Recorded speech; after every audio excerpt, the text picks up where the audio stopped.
Jadi gini ya, waktu saya kuliah, SMA dan kuliah, itu saya satu kelompok dengan orang namanya Mbah Syarif. Beliau itu kiai, aslinya itu Kiai Syarif, top, saudara. Kiai top. Kiai Syarif ini waktu saya jumpa usianya itu sudah di atas 70-an lah, sepuh sekali. Disambung dengan saya itu selama 9 tahun. Satu kelompok di Kutai, Surabaya. Itu perjalanan hidayahnya saudara jamaah betul-betul menggambarkan banyaknya hidayah dalalah atau hidayatul irsyad dan pencarian untuk mendapat hidayah taufik. Ingat-ingat ya, hidayah taufik itu datangnya bisa mudah, bisa sulit. Kalau Nabi berdoa, wahdini wa yassir hudaya ilayya. Ya Allah, tunjukkan saya dan mudahkan datangnya petunjuk kepada saya. Jadi hidayah taufik itu bisa datang dengan mudah, bisa datang dengan sulit. Yang jelas harus diperjuangkan. Yang jelas apa saudara jamaah? Harus diperjuangkan supaya kita dapat hidayah taufik. Ya doa, ya minta doa, ya beriman, banyak sedekah, nanti kita dapat hidayah taufik. Kiai Syarif ini beliau tahun 50 itu sudah hatam Bukhari, sudah hatam Muslim. Kiai besar. Lah, pas tahun 50 itu beliau, ini cerita beliau pada saya sendiri ya. Pas tahun 50 itu beliau mimpi bertemu dengan Nabi sampai 3 kali. Lah beliau sudah ngaji Bukhari Muslim, sudah ngaji Quran tafsir, ngaji Bukhari Muslim. Itu beliau saking pengennya ketemu kebenaran, kan gini loh. Di Bukhari Muslim itu kan ada Amir, ada Beat, ada apa? Ada Amir, ada Beat, ada macam-macam tentang keamiran itu loh. Gimana jadi Amir yang baik, gimana jadi. Tapi beliau belum pernah jumpa prakteknya di Indonesia. Nah, beliau pengen sekali ketemu kebenaran. Gimana sih kebenaran ini di mana gitu. Tahun 50 Kiai Syarif itu mimpi bertemu dengan Nabi. Beliau cuma mau cerita yang ini. Saya ketemu Nabi itu nak, saya dibilangin gini, Syarif, kalau kamu mau tahu kebenaran, carilah 5 hal yang diikat dengan serban. 5 hal yang diikat dengan serban. Tahun 1950. Dan beliau tahu kalau mimpi ketemu Nabi itu tidak akan bohong. Gini apa gimana lur? Mimpi ketemu Nabi itu berarti ketemu Nabi betul, bukan jin, bukan iblis, bukan setan. Dan itu beberapa kali. Yang mau nyeritain ke saya cuman itu kok. Saya itu disuruh Nabi mencari kalau pengen tahu kebenaran, saya suruh mencari 5 hal yang dibungkus dengan serban. Terus saya pamit kepada istri saya, Duk, Dek, saya akan memenuhi perintah Nabi. Saya akan keluar dari rumah ini, saya akan mencari kebenaran. Sejamaah Kiai Syarif keluar dari rumah itu tidak bersandal, nyeker, karena ajarannya orang NU atau dia itu ulama NU atau orang-orang lama sufi dulu itu harus apa? Cara wong nek anu kudu duwe lakon, ya poso, ya melek, ya mlaku sikil, ora nggawa apa-apa, enggak bawa apa-apa sama sekali, cuman baju aja, badan itu. Tahu enggak saudara jamaah? Kiai Syarif keluar dari pintu rumahnya itu sampai ketemu jamaah itu 30 tahun. Jalan kaki dari Jawa Timur sampai ujung Banyuwangi sampai ujung Banten, balik lagi muter se-Indonesia selama 30 tahun. Bisa sampean bayangkan jamaah, beliau masuk pondok-pondok besar-besar itu, dan beliau memang orang udah sakti, ketemu kiai-kiai sakti, diajarin ilmu sakti. Pertanyaannya cuma satu, Pak Yai, saya ingin terjemahkan kata-kata ini, 5 hal yang dibungkus dengan serban. Itu saudara jamaah, ada kiai itu yang ditemui beliau, disuruh nunggu di depan pintu itu sampai 3 hari 3 malam. Ya dilewatin, ya diludahin. Pernah gitu. Pernah disuruh tidur di atas tempat wudhu pondok kuno itu kan, ada tempat wudhunya segi 8 itu. Suruh tidur di atas itu, ternyata tempatnya jin. Pernah masuk kelenteng, ikut konghucu itu loh, ikut kungfu, ikut apa itu, cuman pengen tanya ke apa namanya itu, biksunya yang paling top di situ itu, bisa nggak menerjemahkan apa yang disebut 5 hal dibungkus dengan serban. Pernah masuk Katolik, pernah masuk Kristen, pernah hidup di pasar. Saya pernah di pasar, nak, barangkali ketemu orang pinter lah di pasar itu kan, banyak orang pinter kadang di pasar. Saya jualan, dikodar oleh Allah, dicoba oleh Allah kaya. Saya jual apa saja pasti laku, sampai orang pasar itu nyuruh saya jualan. Terus saya, wah lah iki diperintah Nabi kok malah dicoba duit banyak. Akhirnya saya pergi dari pasar itu. Kaya raya, bisa beli tanah, bisa beli ini. Udah saya tinggalin, gak tahu siapa yang ngambil itu, nak. Sampai 30 tahun jalan kaki. Can you imagine 30 tahun jalan kaki. Terus terakhir itu datang di Pak Tholib, kelompok saya, tahun 80, 1980. 19 berapa? 80. 1980. Yai Sarip itu nggak pakai baju, rambutnya putih sudah nggak diramut, celananya itu kolor tapi di bawah lutut.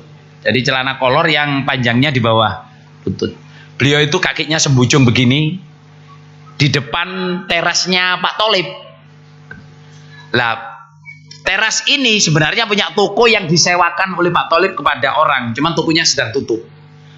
Nah, Pak Tholib keluar ke jalan gitu, gangnya kecil, kan orang lewat lah, nganterin tamu ke jalan. Biasa kan orang Jawa itu kalau ada tamu pulang itu kan dianterin dada sampai apa itu namanya bahasa Jawa, ngertakno apa?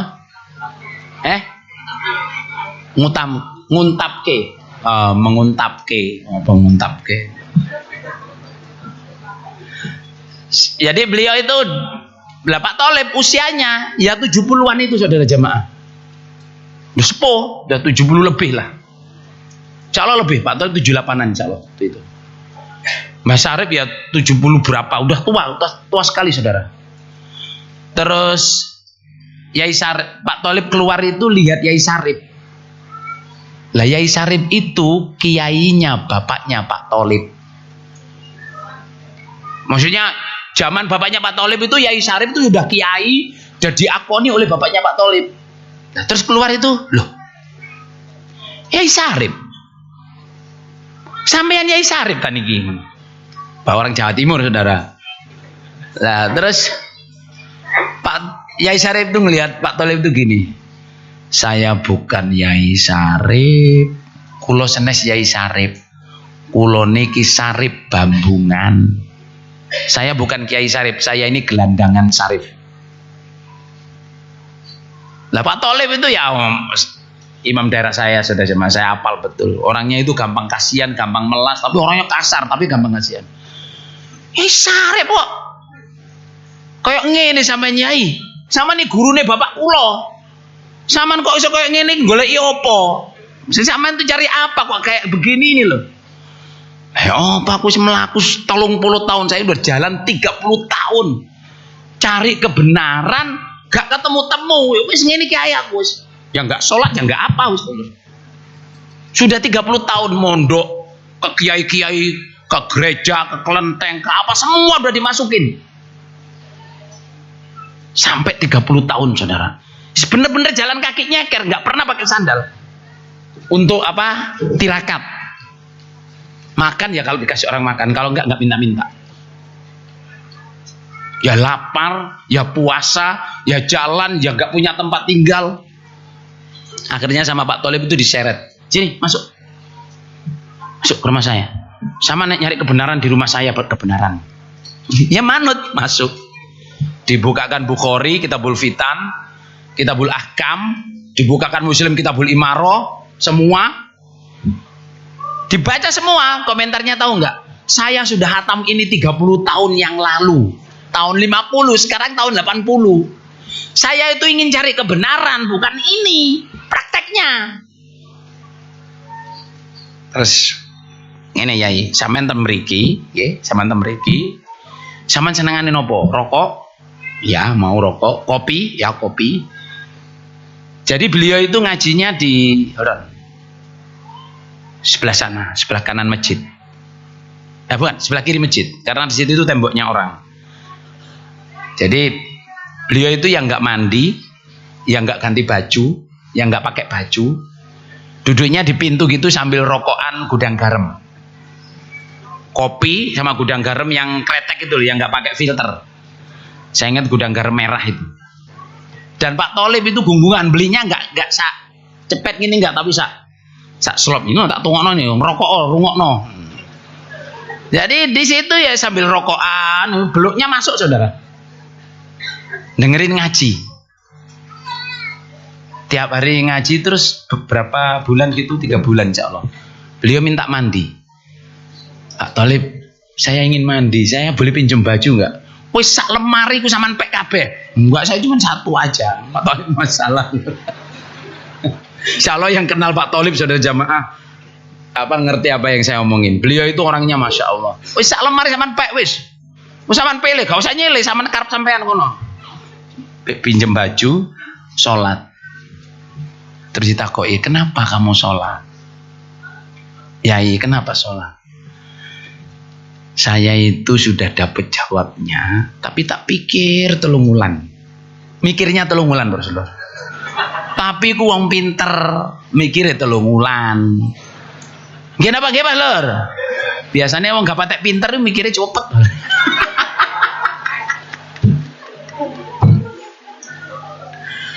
Kan kualik, Lur. Wong nek wong pinter mikirnya cepet gak. Nek wong pinter iku mikirnya suwi, Rasulullah. Nek wong gak patek pinter itu mikirnya biasane. Bismillah, astagfirullahaladzim. Terus Mas Arif saudara jamaah, beliau bilang begini. Dulu tahun 80-an ya. Setiap buka nasihat kan nasihat 5 bab. Gimana loh? Nanti pun hadis jamaah secara 5 bab karena Allah, masuk surga sama dari neraka. Itu supaya supaya diikat dengan 4 tali keimanan. 1 bersyukur, 2 mengagungkan, 3 mempersungguh, 4 berdoa kepada Allah. 5 bab itu apa? Mengaji Quran hadis, mengamalkan hadis, membela Quran hadis, sambung jamaah Quran hadis, taat Allah sama Quran. Setiap itu jadi buka yaitu, mau ngaji Quran yaitu, nasihat terakhir yaitu. Yai Sarip duduk di sana itu cerita ke saya beliau. Ayo nak. Nabi pesannya itu 5 hal diikat dengan serban. Lah kok di masjid kini 5 halnya bener. Tapi kok diikat dengan 4 tali keimanan. Padahal Nabi bilangnya diikat dengan serban. Terus tak pikir-pikir sampai telungulan. Oh iya ya, serban itu sudutnya bukan 3, tapi 4 terus diwalik jadi 3. Mungkin apa Lur? Serban itu kan mestinya aslinya kan gini kan. Kalau make terus diginiin terus jadi gini lah. Bayangannya Mbah Sarip itu serban. Mestinya kan kalau bahasa Jawa itu serban itu muser koyok ban. Gini apa Lur?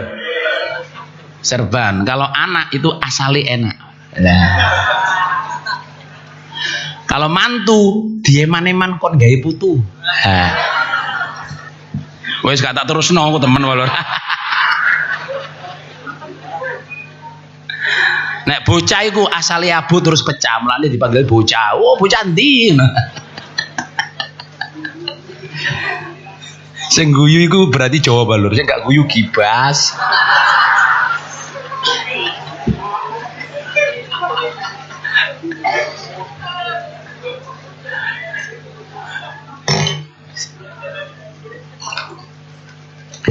Saya perlu mikir 3 bulan untuk menjawab kata-kata Nabi.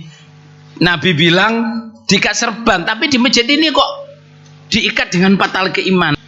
Saya sudah tahu sebenarnya serban itu sudutnya 4. Lama-lama saya tahu, tapi saya masih belum terima. udahlah saya mau ngaji dulu Akhirnya mau ikut ngaji. Tahu nggak saudara jamaah? Saya cerita ini 2007. Waktu Bapak Imam ke Bapak Imam satu kamar. Saya dengan Pak Kasmudi satu kamar di Saudi. Bapak Imam datang. Terus saya cerita tentang Mbah Syarif. Pak Kasmudi nangis saudara. Saya ceritain Mbah Syarif itu waktu mau ngaji, guru-gurunya itu mau balik pelentis-pelentis, termasuk saya. Ngaji kitab Sholah dimaknai satu-satu, karena harus mangkul. Pernah duduk dengan saya yang mangkulin namanya Khalil, nabla mendalik, orangnya nggak ngaji, orang dari Cilacap. Jadi sekolahin jamaah, di ini jamaah sampai sekarang tapi nggak ngaji. Khalil itu mangkul surat Zumar salah. Mbah Syarif nulis salah, ditulis secara nahwu salah, ditulis di sebelah saya gini. Setelah selesai ngaji saya bilang, Yai, tadi itu salah maknanya Yai. Oh gitu ya, benarnya gimana? Seperti ini. Ya ditulis, nggak banyak ngomong. Kan sampean tahu nahwunya. Nah, saya tidak pakai nahwu, saya mangkul. Kalau saya pakai nahwu berarti ro'i, benar pun tetap salah, apalagi salah. Kalau saya mangkul, benar saya dapat pahala. Kalau salah saya diampuni Allah. Jadi saya nulis ini saya mengharapkan apa? Ampunan dari Allah. Saya nulis salahin menurut nahwu saya ini, tapi saya tulis karena saya mengharapkan apa? Orang itu nomor satu itu poinnya diampuni oleh Allah. Coba Pak Kasmudi nangis saudara. Orang bisa menundukkan egonya, ilmu nahwu sorofnya, menulis ilmu mangkul. Salah, nggak enak di telinga, tapi ditulis. Tapi yang top lagi jawabannya beliau apa? Saya nulis ini loh nak, saya mengharap ampunan Allah.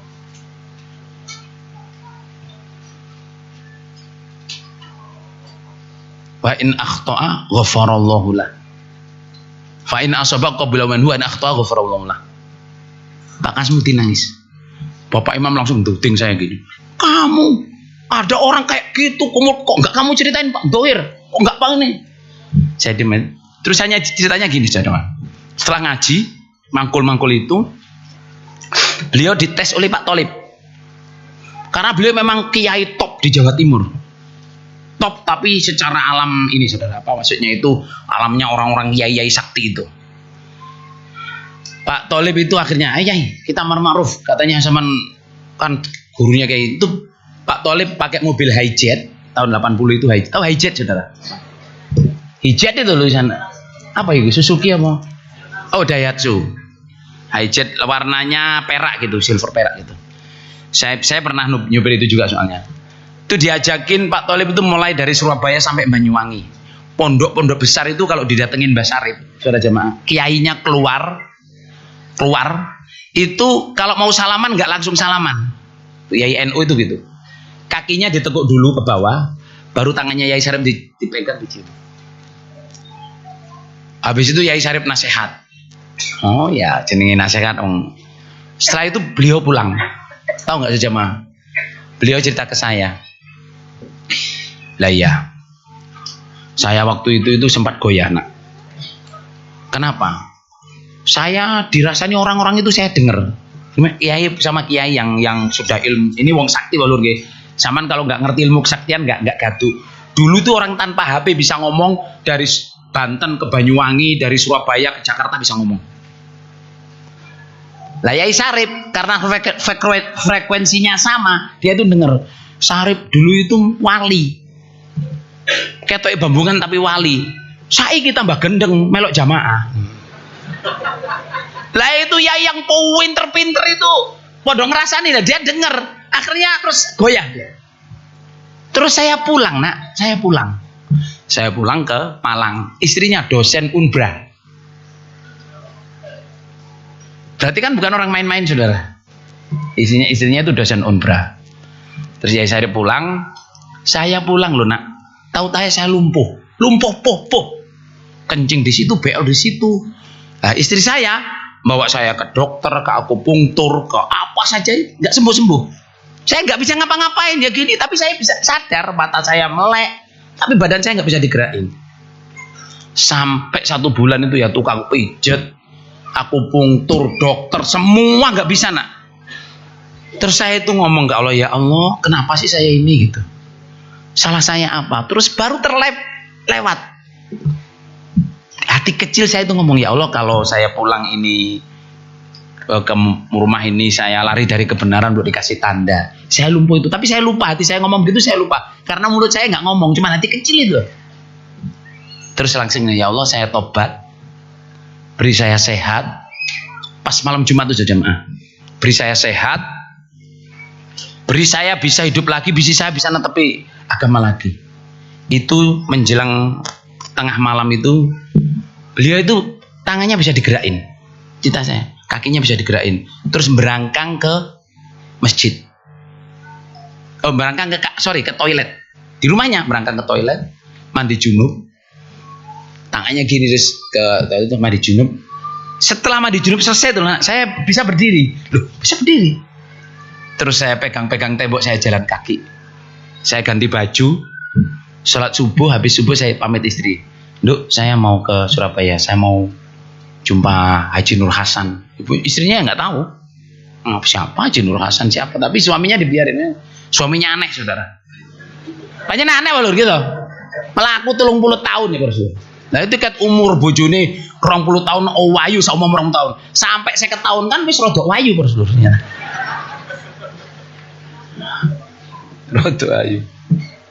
Akhirnya pulang, pergi itu saja jemaah. Ke Pak Tholib itu langsung bilang gini, di Surabaya Kota itu, Pak Tholib, saya mau bayat, titik. Dereng ngaji sama nulis bayat, udah tahun 50 saya udah ngaji.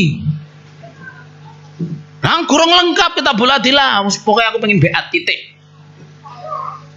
Lah Pak Tholib itu ya cerita ke saya, asli ini nomor aku ini takut ngaji, gak di duit belas aku, saya repes kan dulu. Soalnya nggak punya uang sama sekali. Kalau mau ke Kertosono kan naik bis harus PC, saudara. Nah saya nggak punya uang, saya alasan ngaji dulu, nggak, pokoknya sekarang. Terus langsung malam ngotot ganti duit, alas gak udah duit gak apa-apa ini melaku. Berdua orang tua sama-sama tua duit itu nyegat bemo, nyegat bis sampai itu ya nggak ada orang narik, nggak ada kernet uang, nggak ada, diem aja. Ngomongin gak ketok tayo apa loh. Sampai masuk di Kertosono, yang pernah tes di Kertosono dulu kan, di Kertosono itu depan kantor itu kan ada apa namanya, pohon beringin yang bulat itu. Sekarang itu ditebang karena pakai kanopi.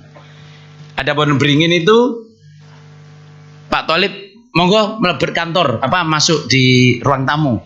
Kita nunggu Bapak Imam keluar. Tahun 80 berarti Haji Nur Hasan masih hidup. Gimana begitu loh? Terus Yai Syarif, enggak, saya ingin ketemu Haji Nur Hasan, saya ingin beat, takut mati. Enggak, nanti dipanggilkan, saya mau ketemu sekarang. Gimana saudara? Akhirnya Pak Tholib masuk, wis benar Yai. Terus Yai Syarif tuh gini saudara, tangannya digini. Di dekatnya pohon ringin itu, tangannya gini. Seret, wong sakti bos. Seret, berhenti di menara. Lagi, dites lagi. Berhentinya di menara itu. Terus tanya sama PT itu, Mas, gimana caranya naik di menara itu? Terus, oh lewat sini mbah. Jadi naik yang dari selatan itu, terus naik, terus baru nyebrang, baru ke yang udah pernah di Kertosono lama itu ada, sekarang udah dirubah lagi. Nyebrang ke situ, terus Pak Tholib nyari Bapak Imam di menara itu nggak ada. Naik, turun, muter-muter nggak ada. Terus ada jembatan ke dapur itu, atas dapur itu. Yang pernah di Kertosono insya Allah tahu itu. Nyebrang, Bapak Imam Haji Nur Hasan tuh duduk bersila gini, nggak pakai baju. Serbannya ditaruh di atas pahanya. Ini yang cerita Mbak Syarif. Kan apa nggak bicara kan? Nggak bicara. Salaman. Saya salamin, assalamualaikum, waalaikumsalam. Dipegang gini, ketawa. Bapak Imam langsung ketawa. Gimana gadis-gadis Katolik, cantik-cantik ya. Saya malu sekali. Jadi salaman tuh saya tutupi muka saya gini. Memang Mbak Syarif itu orangnya maluan, saudara. Malu sekali. Sopan, lembut, masya Allah. Tutupin mukanya gini loh. Kenapa Yai kok begitu? Iya, dulu itu dalam perjalanan saya itu, saya pernah jatuh cinta sama gadis Katolik. Hampir nikah. Tapi saya ingat, oh ini cobaan nih, cobaan mencari kebenaran. Saya tinggalin, tapi bekasnya masih ada. Cinta itu sudah jamaah nggak bisa hilang. Ya nggak. Ketawa, piye gadis Katolik. Ayu. Tutup. Terus habis itu terus bilang gini, tapi kamu nanti menangi berjumpa masjid tinggi besar di Gading Mangu. Saya juga nggak tahu Gading Mangu. Ya toh, masjidnya tinggi besar itu gimana? Maksudnya lah itu tahun 80. Lah, tanam pondasi di Gading Mangu untuk masjid luhur itu, tapi Bapak Imam belinya masjid tinggi besar.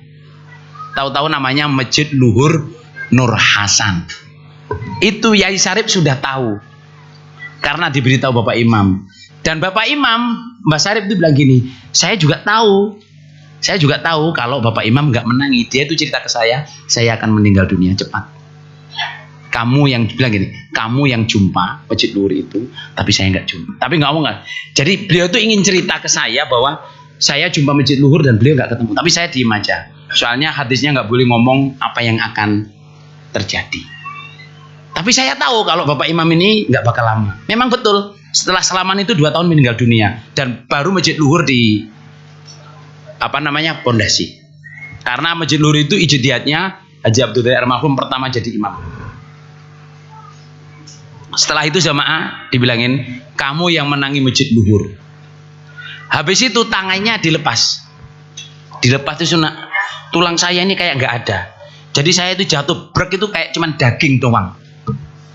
Ya saya teyel-teyel gini, jadi udah kalah 2-1 sekarang 3-1. Saya lihat, saya mau gerakin tangan lo nggak bisa saya gini. Terus saya disentuh oleh Haji Nur Hasan. Kok turu dong? Bangun beliau. Kamu kesini mau ngapain? Iya saya mau beat. 3-1 nak. 3-1. Saya mau beat. Ya udah aku beat, ngapain tidur? Itu cuman sebenarnya dijatuhkan. Mbak Sarip itu dijatuhkan oleh Bapak. Padahal orang ini sakti betul. Mbak Sarip itu punya buku dari daun lontar. Diberi oleh kakeknya Mbak Sarip ketika beliau masih digendong. Dia cerita ke saya masih punya daun lontar nak. Dikasih oleh kakek saya di Malang sana. Waktu itu saya digendong ibu saya. Kakek saya itu nggak pernah pulang. Karena orang sakti biasanya tinggalnya di gunung-gunung di mana-mana itu. Kakek saya itu bawa tongkat datang. Nduk, ini besok ini kemarin saya ceritakan ini tentang kalamnya para malaikat yang didengar jin. Besok beberapa hari lagi ini akan ada gunung meletus di sini. Gunung di Malang itu. Nanti laharnya lewat sini, lahar air panas itu. Lah ini saya pagerin. Pakai tongkatnya beliau itu saya pagerin, bilangin orang kampung kalau suatu saat ada gunung meletus suruh ke sini. Tunggu tunggu sampai laharnya kering. Pokoknya suruh ke sini, camping di sini, shelter di sini. Memang nyata saudara, digarisin seret itu gunung meletus lahar lewat itu ya orang-orang selamat yang di situ. Lah waktu ketemu itu bilang gini, "Duk, ini nanti saya bacakan ke kamu kebacakan ke cucu saya Sarip ini. Karena dia yang akan menjumpai." Apa itu? Dibaca itu isinya jejeri Ratu Adil. Berdirinya Ratu Adil, maksudnya keamiran. Besok akan berdiri keamiran di tanah Lemah Geneng. Lemah Geneng itu Kediri itu. Pondok kita itu Lemah Geneng, saudara. Besok akan berdiri keamiran di Lemah Geneng. Putuku iki peduk besok. Umbul-umbul itu apa? Hiasannya godong klaras. Tahu godong klaras sudah mah? Daun pisang yang kering. Umbul-umbulnya godong klaras. Ning ora ana sing iso nyekel, ora ana sing kuat nyekel kejaba wong sing getih putih. Tidak ada yang bisa membawa bendera dari daun pisang yang kering itu, nggak akan kuat kalau dia tidak punya darah yang putih. Itu saya hafal Mas Emir, manggil saya Mas Emir. Padahal beliau itu senior sepuh, tawadhu orangnya. Itu nak ya, saya tahu itu sudah sejak kecil, emak saya bacain terus itu. Jadi saya ini mengimpi ketemu Nabi itu ya memang saya cari betul. Saya ingin mencari kebenaran. Nggak taunya keamiran memang ada di Kediri. Nah, umbul-umbulnya daun kelaras. Ya jamaah ini nggak pernah show off. Gini apa gimana lur? Yus ulama-ulama jamaah yus gundulan celana jin. Gini apa gimana lur? Tapi ojo nemen-nemen. Ojo nemen-nemen. Mulang ngaji nggak apa jenenge? Ini di Pelawasan ada yang dari Madiun nggak ini? Magetan di Pelawasan itu masjid jamaah itu dibakar. Tapi dulu tahun 80-an. Karena apa? Mubaleknya itu ngimami khutbah. Pakai kaos yang segini, gambar tengkorak. Terus belakangnya tulisannya jago kepruk.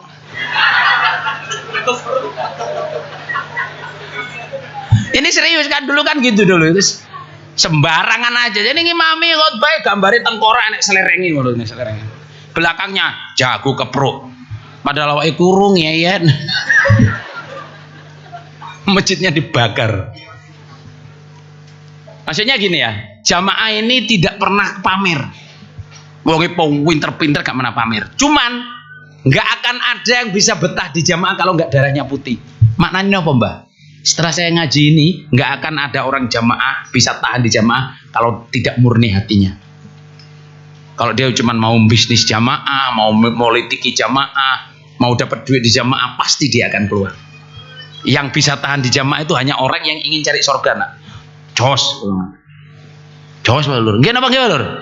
Nenek wong pengen dadi imam, pengen caleg, pengen kursi, kono kursi nang jaba akeh lur ya.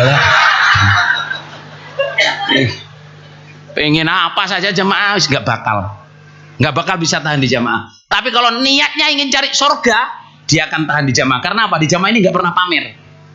Yang pinter suruh duduk di bawah, yang gak patah iso suruh nasihat, suruh ngaji, biasa. Gimana Bang gimana lur? Ada yang jan kete wong berjasa lama tapi disuruh duduk di bawah. Orang yang baru suruh naik atas, biasa. Kita bisa mendengar dan taat. Gimana Bang gimana lur? Biasa kan anak di satu kelompok itu ada orang baru, orang ini malah jadi imam. Orang yang lama-lama situ enggak, well itu urusannya Allah. Kita harus cari surga selamat dari neraka, bersih hati. Zaman Nabi sudah ada Abdullah bin Umar tuh orang paling top. Abdullah bin Umar zaman Nabi, Abu Bakar, Umar, Utsman, Ali masih hidup. Beliau itu bisa menebak, satu-satunya orang yang bisa menebak pertanyaan Nabi. Gambaran pohon, gambarannya orang iman. Siapa yang tahu? Abu Bakar nggak bisa, Umar nggak bisa, Utsman, Ali semua nggak bisa. Yang tahu Abdullah bin Umar. Semua nggak bisa jawab. Dia tahu tapi dia nggak mau jawab. Setelah selesai itu adalah pohon korma. Pohon korma itu gambaran orang iman. Daunnya itu tidak akan jatuh sebelum betul-betul kering. Artinya orang iman itu dia akan melepaskan kejamaah ini sampai dia mati. Kalau sudah mati baru ya nggak jamaah. Samaan kalau udah mati terus sambung jamaah, infak persenan, yo tambah jadi gawe balur. Nggih napa nggih, Pak? Saudara, Mbah Sarip ini beliau meninggal dunianya di Gading. Di Gading Mangu. Tahu Gading Mangu kan? Rumah beliau itu Masjid Luhur itu ke barat, dekat jalan itu. Di belakangnya rumah orang-orang. Dan beliau itu menikahi janda. Waktu itu sama solehnya di dapur. Terus sampai usia 90-an lebih. Tahu nggak yang beliau lakukan saudara jamaah? Saya selalu ketemu beliau kalau saya pulang ke Gading itu.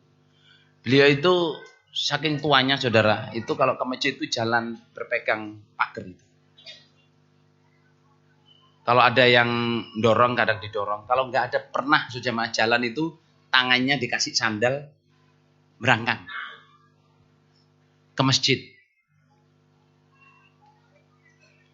Terus pernah ada yang tanya, Mbah, kenapa maksain datang ke masjid?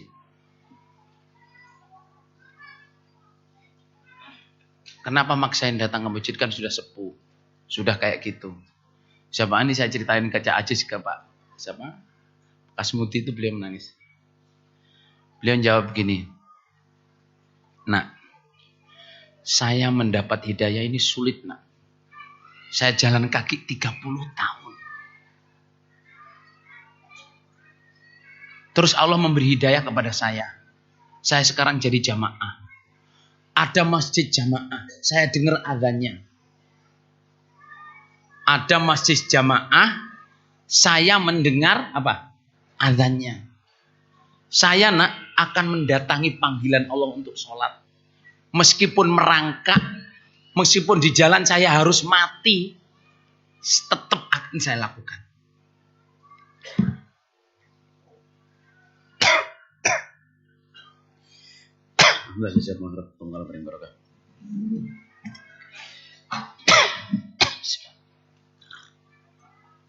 Saudara, begitu susahnya Mbah Syarif ini untuk dapat hidayah, saudara jamaah. Harus jalan kaki, harus merangkak dari rumah, kira-kira 300 meter lebih, saudara. Harus merangkak dari rumah ke masjid. Dibelani. Dan bilang, saya ini rela mati nak kalau merangkak ke masjid.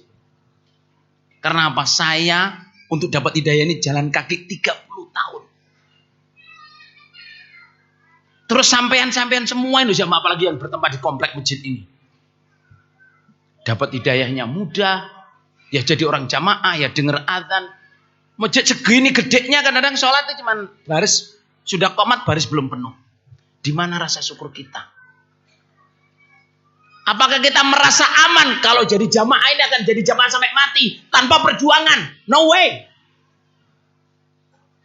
Kita jangan merasa aman kalau udah jadi jamaah akan jadi jamaah sampai mati. Jangan pernah merasa aman. Karena am hasibtum an tadkhulul jannah walamma ya'lamillahu alladziina jahadu minkum ya'lamus sabirin. Kamu apa menyangka masuk surga? Sedangkan kamu belum menunjukkan kepada Allah kesungguhan kamu dan kesabaran kamu. Kita jadi jamaah pasti diuji oleh Allah, pasti. Dari mulai bujang, sekolah, alasan kerjaan rumah, alasan homework, alasan apa enggak datang. Pak, izin Pak, enggak ngaji, ada homework, ada ujian besok. Setelah ujian selesai, kuliah Pak. Setelah kuliah selesai, Pak izin ngaji Pak, cari kerja. Setelah itu nikah. Pak, anak baru pengantin baru, anak saya baru masih kecil. Belum punya rumah nyewa, izin ngaji. Terus. Akhirnya apa? Falamma za'u azaghallahu qulubahum wa la yahdil qaumal fasikin. Orang itu orang fasik. Melanggar, dengar azan enggak datang di masjid. Dengar azan tidak sholat di masjid, sholat di rumah. Diterima sholatnya apa enggak? Enggak diterima. Cintailah masjid, cintailah hidayah yang diberikan oleh kepadamu. Karena hidayah itu bisa dicabut oleh Allah anytime. Hidayah kita bisa dicabut oleh Allah anytime, kapan saja.